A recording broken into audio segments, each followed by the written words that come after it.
उठ जाग कुराड़े मार नहीं, ए सौण तेरे दरकार नहीं। हाँ जी दोस्तों, welcome back to Singh blogs. ਇਹ क्वेश्चन आंसर्स 23 ਸਤੰਬਰ ਦੇ ਹੋਣਗੇ ਜੋ ਦਿੱਲੀ ਵਿੱਚ ਬਾਬਾ ਜੀ ਨੇ प्रोग्राम ਕੀਤਾ ਸੀ। तो पहला सवाल इस प्रकार था, बाबा जी आपकी कृपा से सब कुछ अच्छा है, सभी को सेवा में लगाए रखना, बस इतनी शक्ति देना कि हम निभा पाएं। बाबा जी ने फरमाया, बेटा मालिक ने ज़िंदगी दी है सीखने के लिए, हम सीखते नहीं हैं, हमने ज़िंदगी से बस सीखना है। दूसरा सवाल, बाबा जी बहुत कोशिश करती हूँ लेकिन ओवर थिंकिंग बहुत ज़्यादा हो जाती है, ओवर थिंकिंग का क्या इलाज है? तो बाबा जी ने कहा कि बेटा किसी हद तक तो सोचना ठीक है, अगर हम प्रॉब्लम के ऊपर ध्यान रखेंगे तो प्रॉब्लम बढ़ती जाएगी, अगर हम सॉल्यूशन पर ध्यान रखेंगे तो आसानी हो जाएगी और निभाना आसान हो जाएगा। तीसरा सवाल, बाबा जी क्या आत्मा सच में परमात्मा से जुड़ी है?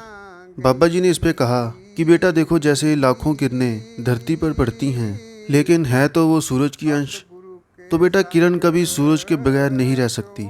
ऐसे ही आत्मा में परमात्मा है और परमात्मा में आत्मा है, आत्म में राम, राम में आत्म, चीनस गुर बिचारा। अगला सवाल, बाबा जी मेरे माता पिता कहते हैं कि पढ़ ले, आगे आने वाला समय बहुत टफ होने वाला है। बाबा जी ने कहा, बेटा आगे आने वाला समय तो काफ़ी टफ है, लेकिन हमने अपनी अवस्था और अपने मन को ऐसे बनाना है कि मन हमारी सुने, ना कि हम मन की। नेक्स्ट क्वेश्चन, बाबा जी क्या ज़िंदगी में कभी मौका मिलेगा आपका ड्राइवर बनने का? बाबा जी ने कहा, कित्थे लेके जाएंगा मैनू? संगत में हंसी। फिर बाबा जी ने कहा, बेटा मेरा ड्राइवर बनना इतना आसान नहीं है, हर एक जिम्मेवारी उठानी पड़ेगी, उठा लेगा? तो लड़का कहने लगा, जी बाबा जी उठा लूँगा। फिर बाबा जी ने कहा, फिल्में देखनी छोड़नी पड़ेंगी, टीवी देखना छोड़ना पड़ेगा, फ़ोन चलाना बंद करना पड़ेगा और लड़कियां देखनियां बंद करनी पड़ेंगी। तो इस पे संगत बहुत ज़ोर से हंसी। फिर बाबा जी ने फरमाया कि 24 घंटे सिमरन में लीन रहना पड़ेगा, तो क्या कर लेगा? फिर लड़के ने कहा कि बाबा जी एडजस्ट कर लूँगा। फिर बाबा जी ने कहा कि बेटा हमने वो चीज़ मांगनी है जो हमारे लिए बेहतर है, मेरे साथ चलना इतना भी आसान नहीं है जितना आप सोच रहे हैं। अगला सवाल, बाबा जी आप कभी मेरा हाथ मत छोड़िएगा। बाबा जी ने फरमाया कि बेटा माँ बाप कभी भी अपने बच्चों का साथ नहीं छोड़ते, बच्चे माँ बाप का हाथ छोड़ देते हैं। फिर बाबा जी ने साईं बुल्ले शाह जी की एक मिसाल दी, ओ शाह साडे तो वख नहीं पर देखण वाली अख नहीं। अगला सवाल, किसी लड़की ने सुसाइड के ऊपर पूछा, जैसा कि ये पहले भी जो क्वेश्चन आंसर का सेशन हुआ था 22 सितंबर को, उसमें भी किसी ने पूछा था। बाबा जी ने इस पे फरमाते हुए कहा कि बेटा सबसे बड़ा पाप जो माना गया है वो ये सुसाइड ही है, यानी खुद की जान लेना। मालिक ने ये इंसान का जामा बख्शा है तो मुक्ति पाने के लिए, लेकिन अगर हम मालिक के विरुद्ध होकर इसको ख़त्म करेंगे तो बेटा आना जाना लगा रहेगा, मालिक पता नहीं कौन से जामे में भेज देगा, कर्मों का हिसाब किताब तो देना ही पड़ेगा। इसलिए मालिक ने जो जामा बख्शा है इसकी कदर करें और मुक्ति पाकर मालिक के पास जाएं। फिर अगला सवाल उसी ने किया कि बाबा जी अगर अच्छे लोगों से कोई गुनाह हो जाए तो क्या वे बख्शा जाएगा? बाबा जी ने कहा, बेटा गुनाह चाहे अच्छे लोगों से हो चाहे बुरे लोगों से हो, गुनाह कभी नहीं बख्शा जाएगा, कर्म जो जो करेगा तू वही फिर भोगना पड़ना। अगला सवाल एक बच्चे ने पूछा पढ़ाई के ऊपर। तो बाबा जी ने कहा कि बेटा देखिए, मैं आपके लिए खाना खा सकता हूँ, आपको खाना खुद ही खाना पड़ेगा ना, पेट भी आपका भरेगा अगर आप खुद खाएंगे। जैसे मैं आपके लिए खाना नहीं खा सकता वैसे ही बेटा मैं आपके लिए पढ़ाई नहीं कर सकता हूँ, पढ़ाई आपको खुद करनी पड़ेगी। मालिक से हम मांगे जा रहे हैं, बेटा लफ्ज़ों के दायरे में ना पढ़ो, इसको करनी में जाहिर करके बताओ। अगला सवाल जो हम संगत के लिए काफ़ी जरूरी है, बाबा जी 7 साल हो गए हैं नामदान लिए को, बैठा नहीं जा रहा है भजन पे।